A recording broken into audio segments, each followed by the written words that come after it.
पराग त्यागी ने बताया कि जिस दिन शेफाली का निधन हुआ, उन्हें आभास हो रहा था कि कुछ होने वाला है।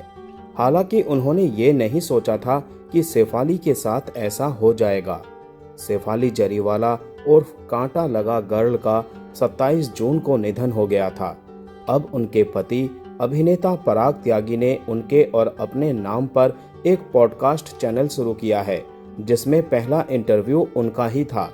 इस इंटरव्यू में पराग ने शेफाली से पहली मुलाकात से लेकर उनके आखिरी पल तक के बारे में सब कुछ बताया। उन्होंने यह भी बताया कि शेफाली के जो बिना धुले कपड़े थे वो अब भी वैसे ही हैं और वो उन्हें साथ लेकर सोते हैं क्योंकि उनमें शेफाली की खुशबू बसी है।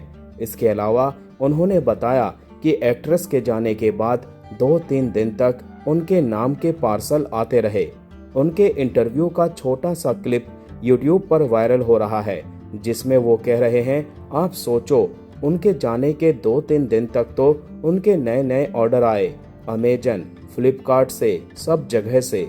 उनसे पूछा गया कि क्या उन्होंने वो ऑर्डर लिए, तो पराग ने कहा, बिल्कुल लिए। मैं उनके टूथब्रश से ब्रश करता हूँ, उनके पिल्लो पर मैं सोता हूँ। उनके अनवॉश्ड कपड़ों जैसे कि टी शर्ट और शॉर्ट्स हैं जो मैंने अपने पास रखे हुए हैं। इसके आगे पराग ने कहा कि उनके बिना धुले, पता है, जो उनके जाने के बाद धोने के लिए हमारी बास्केट है उसमें रखे हुए थे, मैंने वो अपने पास रखे हैं। उनको मैं धोऊंगा भी नहीं, उनकी खुशबू बसी हुई है उनमें। उन कपड़ों में से मैं रोज टी शर्ट को हाथ में लपेट कर सोता हूँ। मैं पहन तो सकता नहीं क्योंकि उनका साइज छोटा होता है। उनका कंबल मैं ओढ़ के सोता हूँ।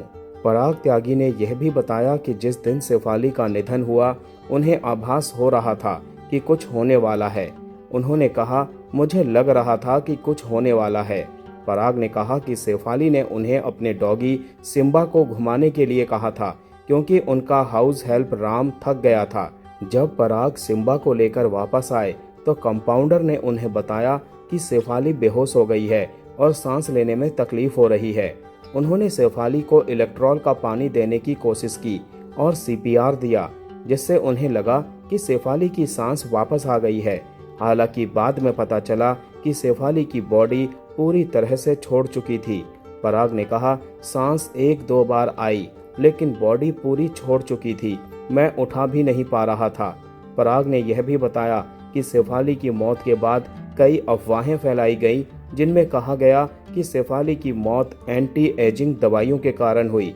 हालांकि पराग ने इन दावों को पूरी तरह से खारिज कर दिया और कहा कि शेफाली कभी भी हानिकारक तरीके से इन दवाइयों का सेवन नहीं करती थी। वो नियमित रूप से मल्टीविटामिन लेती थी और महीने में 1 बार आईवी ड्रिप के जरिए विटामिन लेती थी।